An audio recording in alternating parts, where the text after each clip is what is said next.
अभी पिछले कुछ दिन पहले लाहौर के एक मार्केट के अंदर ब्लास्ट हुआ, जिसके अंदर आई थिंक 3 के करीब लोग खत्म हुए, कई सारे जख्मी हुए। और ये कहा जा रहा है कि पिछले 10 दिन के अंदर तकरीबन ये 12वां शायद हमला था। और इन सभी के तार या तो बलूच आतंकवादियों या फ्रीडम फाइटर्स कह लें, उनसे जुड़े हुए नजर आ रहे हैं, या तहरीक तालिबान पाकिस्तान ने इसकी जिम्मेवारी ले ली है। अब बहुत ही इंटरेस्टिंग चीज जो है जियोपॉलिटिक्स के लिहाज से इमर्ज हो रही है।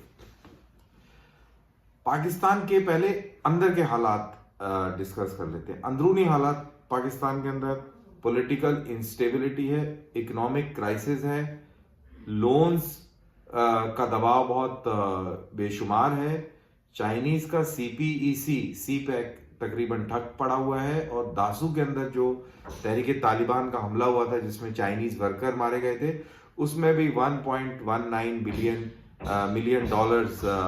बिलियन डॉलर्स का कंपनसेशन शायद चाइना ने मांगा है।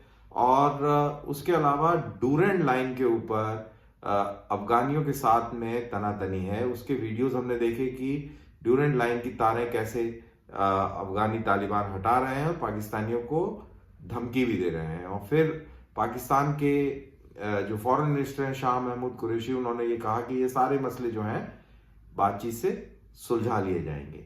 तो ये पाकिस्तान का ब्रॉडली अंदरूनी हालात हैं। इसके अलावा वहां पर सेक्टेरियनिज्म काफी ज्यादा है।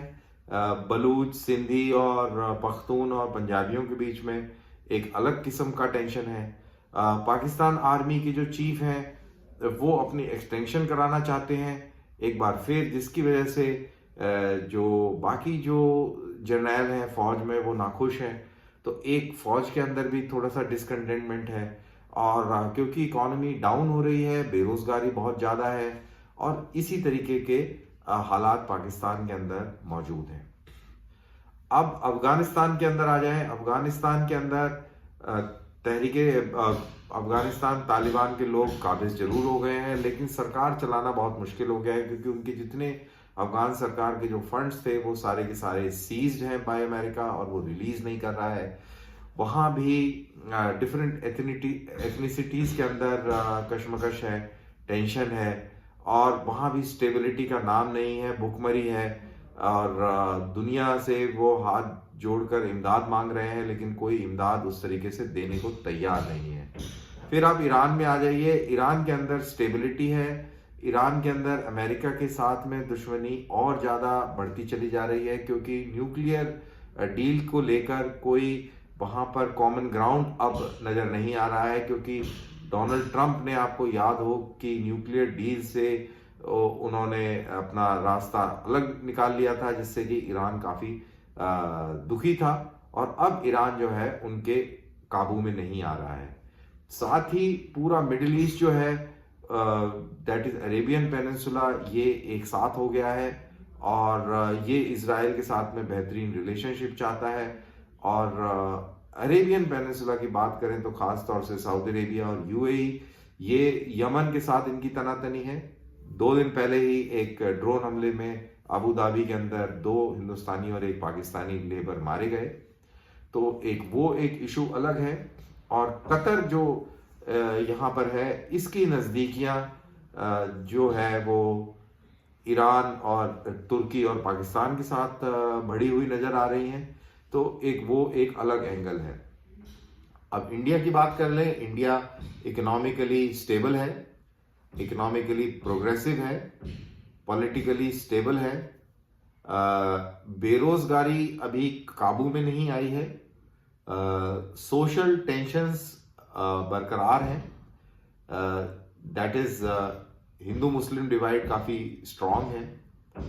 और इंटरनल मैटर्स के अंदर सोशल डायनेमिक्स में काफी फ्रिक्शन है, अलग अलग जगहों पर देखने को मिलती है। इसके अलावा मोटा मोटी इंडिया में अमन है, शांति है, और प्रोग्रेस चल रहा है। चाइना के साथ में जो बॉर्डर लगता है वहां पर तनातनी है, लेकिन वो कंटेन्ड है। अब इस पूरी पिक्चर के अंदर पाकिस्तान एक जियोपॉलिटिकल इंपॉर्टेंस का रोल प्ले करना चाहता है। वो क्या रोल प्ले करना चाह रहा है? वो ये चाह रहा है कि अफगानिस्तान को काबू करके वो सेंट्रल एशिया का एक और एक ही एक दरवाजा दुनिया के लिए ओपन करे और उस स्ट्रेटेजिक इंपॉर्टेंस को एक्सप्लॉइट करते हुए वो अपनी इकोनॉमिक कंडीशन को इंप्रूव करे और इसके अंदर चाइनीज उनके साथ मदद दे। लेकिन यहां पर अब एक पेच लड़ गया है और वो पेच ये है, इन्होंने शुरू में अफगानी तालिबान की मदद करके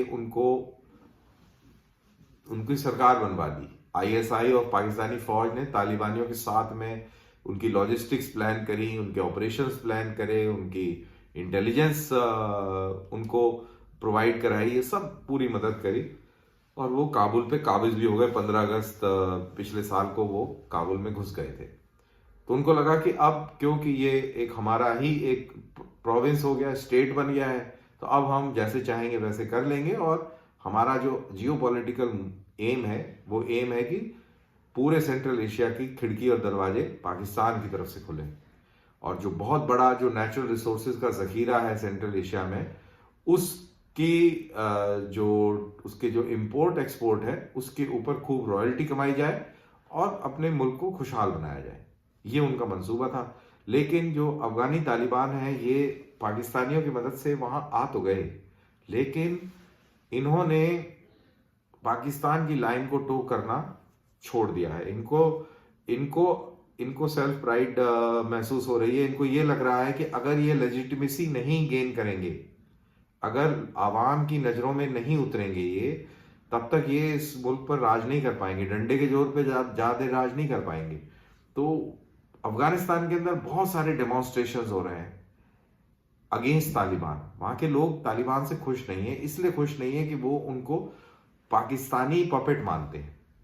अब इनको दिखाना ये है लोगों को कि भाई हम पाकिस्तान के पपेट नहीं हैं और इसी चीज को मद्देनजर रखते हुए उन्होंने ड्यूरेंट लाइन को नकार दिया है कि हम ड्यूरेंट लाइन को नहीं मानते।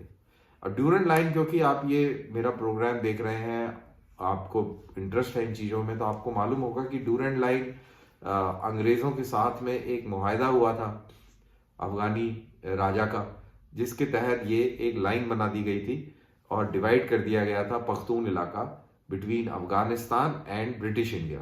बेसिकली जियोपॉलिटिक्स तब ये थी कि रशिया को दूर रखा जाए, रशिया को एम्पायर से दूर रखा जाए और एक बफर स्टेट बना दी उन्होंने अफगानिस्तान की और उनके राजा को बोला कि तुम जो है रूसियों को से दूरी बना के रखो और उनको रोको।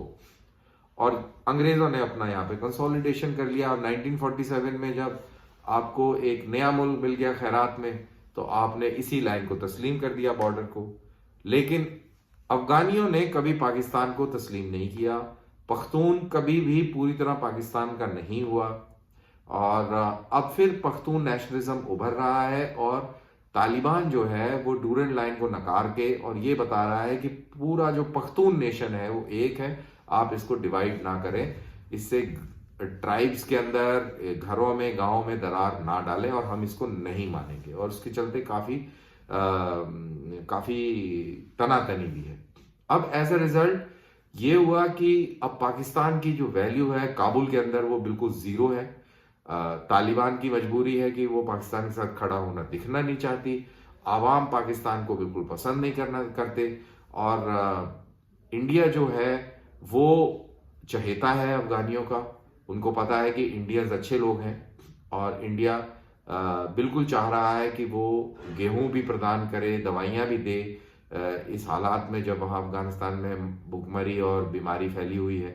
पाकिस्तान ने उसकी इजाज़त नहीं दी, अभी कल ही दी है कि इंडिया ले जा सकता है वहाँ पर वीट 50,000 टन। तो देखें वो कैसे ग्राउंड पे फॉर्मलाइज होता है। लेकिन इंडिया ने बाई एयर बहुत सारी दवाइयाँ वहाँ भिजवा दी हैं और अब पाकिस्तान के लिए समस्याएं बढ़ती जा रही हैं। अब वो ये इसलिए बढ़ रही हैं कि पाकिस्तान को लगता था कि तहरीक तालिबान पाकिस्तान अब जो है वो काबू में आ जाएगा, क्योंकि अफगान तालिबान हमारे दोस्त हैं, हमारे पपेट हैं, हमारी कठपुतलियां हैं और जैसा हम बोलेंगे वैसा करेंगे। लेकिन वैसा नहीं हुआ, क्योंकि तहरीक तालिबान पाकिस्तान और अफगानिस्तान तालिबान जो थे, इन सब ने मिलकर अमेरिकाओं के साथ में युद्ध लड़ा। और जैसे ही अफगानी तालिबान काबुल पे काबिज हुए, उन्होंने 5,000 टीटीपी के मुजाहिद जो हैं उनको छोड़ दिया। अब ये चाहते हैं कि पाकिस्तान के ऊपर भी उसी तरीके का निज़ाम बने जो अफगानिस्तान के ऊपर है, और ऐसा करने से ये पूरी ड्यूरेंट लाइन की समस्या भी हल हो जाएगी और हिसाब किताब सेटल हो जाएगा। और इसीलिए उन्होंने अपने हमले अब पाकिस्तान के ऊपर तेज कर दिए हैं। आने वाले टाइम में पाकिस्तान के ऊपर बहुत सारे हमले होंगे। पाकिस्तान इन चीज़ों से महदूद रहेगा, इन हमलों से। ये ऐसा बिल्कुल नहीं है। पाकिस्तान के लिए बहुत तकलीफें बढ़ने वाली हैं।